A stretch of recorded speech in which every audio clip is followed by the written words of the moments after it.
દેજો, એક દાડે મૂર્તિ જેવી બનાવીને આ જગ્યા પર ગોઠવી દેશે. આ ગુરુ મહારાજની તાકાત છે. પણ એ મૂર્તિ હો પછી પેલી પ્રાણ પ્રતિષ્ઠા કરે એમ કે એ મને ખબર નહીં, પણ પ્રાણ પ્રતિષ્ઠા કરવાની સાધન મંદિર બનાવી શકે એમ. તો અમારે એક બાપજી એવું કહેતા હતા, એ બધાનો અનુભવ કરવું જેવું. આમ ન કરવું હોય નહીં ને, એ માતા હોય ગાથી દાતા હોય ન કરવું હોય કે એ બાપજી શું કહેતા, એ ખોટી લઈ જજો એમ મય ખોહજો, કદાચ શીખે તો સમજવાનું કાતે પ્રાણ પ્રતિષ્ઠા મય આવી જશે એમ એમ ભૂકી જવાનું કે એમ. બોલીએ સદગુરુ મહારાજ ને તો એમ કરી જવાનું. આપણા નકોરા શક્ય ઇંગ્લેન્ડ ચાલે ખાવા નીકળે કે નહીં, પપ્પાનું વધારે ચાલે ઓછા ચાલે, એમ ટેકી જવાનું. બોલીએ સદગુરુ મહારાજ. બસ અમથામ તો હાડ જોડે એટલે મહાપુરુષે કીધું, મનસા માલની ગોરખ જાપતા નરને સેવો, જાપતા નરને સેવો તો મલ નિરંજન દેવ, પથ્થર પૂજે તો હરિ મલ ને પૂજો ગિરનાર. ને એવું નહીં કેતો કે કોઈને માનવાનું નહીં, બધાને માનો, પણ એમાંથી જે કાઢી લો એની લખોટી બનાવી દે ગુરુ મહારાજ. એમાંથી હું કાઢવાનું આપણે નામ અને એની એક જ લખોટી બનાવી દે. એને કીધું કે નામ લઈ આતો જવાબ કે આયો માનતો નહીં, આને બધાને માનીએ, અમે ભૂતને હો માનીએ, ડાકેને હો માનીએ, ભલે તમે નહીં માનતા હોય, પણ ડાકે ને એવું શું છે નામ, એ નામ કાઢી લઈએ અમે. ભૂત એવું નામ, એ નામ કાઢે, એનું પછી અમુક ગુરુ મહારાજ લાડવી બનાવીને આલ દે, નાનું તારે સ્મરણ કરવાનું છે. બોલે સદગુરુ મહારાજ. ભૂતો આવી જાય, પદ્યોત આવી જાય, બધું ફાટી દાદા રોમ દે છે. તમે જીને ખુશ હતે શબ્દો કે એટલે તમારે સમજવાનું. ખાલી એમ સાખી બોલી દો, નામ લીયા તો સબ લીયા. શબ્દનો અર્થ શું થાય વિચારો તમે. કોઈ નામ લીયા તો શબ્દનો અર્થ શું થાય? અહીંયા નહીં બોલાય શબ્દ એમ એટલે બધું એવું ને, કોઈ બોલતા જ નહીં, સમજાયું નહીં ગુંદર. નામ લીયા તો શબ્દ લીયા એમ કહે છે ને, શબ્દનો અર્થ શું થાય? નામ લીયા તો શબ્દ લીયા તો આ બધા બેઠેલા બધા આવી જાય એવાનો મતલબ. એ તો ગુરુ મહારાજ જયારે આની કળા કરે તો ખબર પડે. આપણે પેલો દરિયો છે ને, દરિયો એમાં આપણે આ એક લોટો પાણી રેડી દે તો હમાઈ જાય, એ વાત બધાને ખબર જ છે. પણ આખા દરિયાનું પાણી લોટામાં ના આવે એ ખરો કહેવાય એમ કે મહાપુરુષ બોલે છે સદગુરુ મહારાજ માથું છે લાયેલું બધું એમ અમારી દે કળા જોઈએ એની. આખા દરિયાનું લોટામાં પાણી લાવવા જોઈએ, આને ખરો કહેવાય એમ કે લો. આપણે હરે રીતે વેલું બધું કોણ અમારો હોય બધું નંદે હમાઈ જાય, પણ બધું તો કમ લાવવાનું છે. આ કળા સમજાવે ગુરુ મહારાજ. અને એ મોના કેલા બેઠા છે, ઉભા થઈને કાનો તો તમને ભૂલી જવા છે. અમુક ભાઈઓ અમુક ગણી કે ટોટલ મારી બોલે સદગુરુ મહારાજ.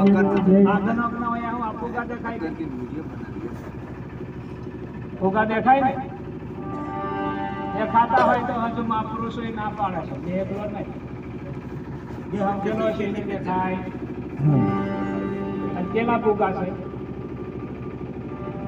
સદગુરુ મહારાજ. આ બધી ભાઈ આ વાતો છે જેની આ વાતો બધી સમજવા જેવી છે.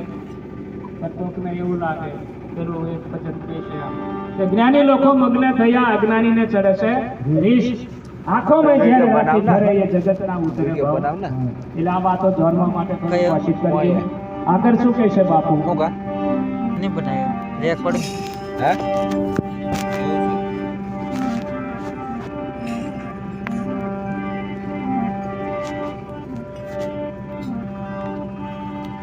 એવે ખરી વાચા એ વચન ખરા, પણ ઘડેલા ઘાટ માની લેવો.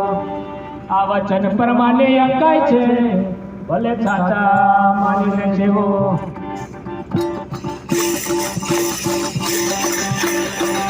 આ મજરા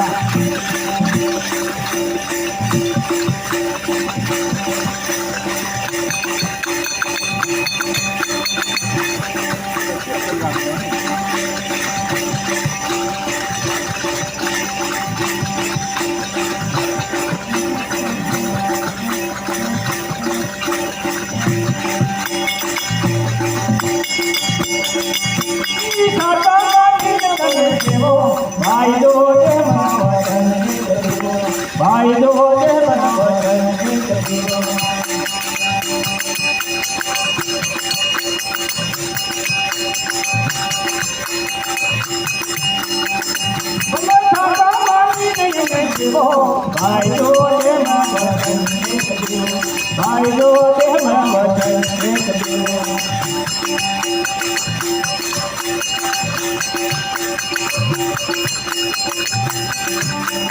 ભાઈઓ દેહમાં વચન એક દેવો ભાઈઓ દેહમાં વચન એક દેવો ભાઈઓ દેહમાં વચન એક દેવો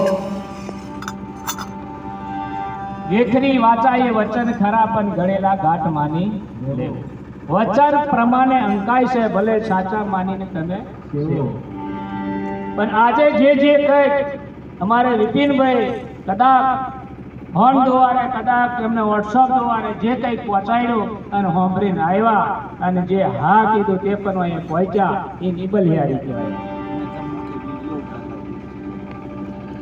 બોલે એમ અહીંયા કરવું પડે એનું નામ વચન કહેવાય બોલે તરત જ ફરી જાય એનું કામ નહીં આવું મહાપુરુષોને કેવું છે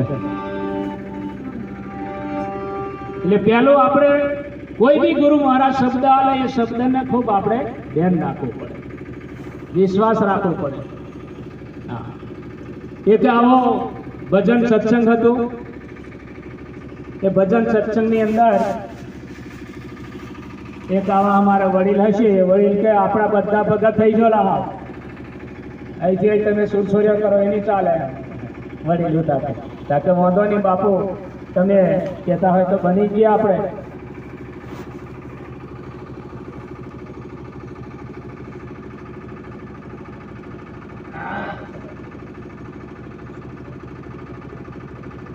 એટલે બધા આપણે ફરિયાના ભગત બની જઈએ ગમે તે ગુરુને બોલાવીએ કારણ કે બાપુ વાંધો નહીં બધા પછી ભગત બનવાનું ચાલુ કરી દીધું કંઠી બોલ બધા આખા ફરિયાના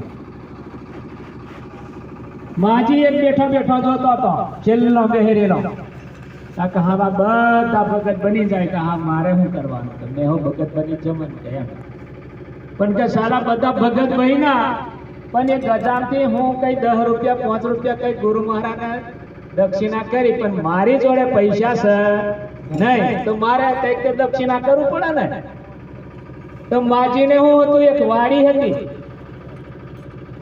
રીંગણની મરચાની બે વાડી હતી તારે માજી કે ચાલો ને કે કઈક તો દક્ષિણા આલવું પડે ને એમ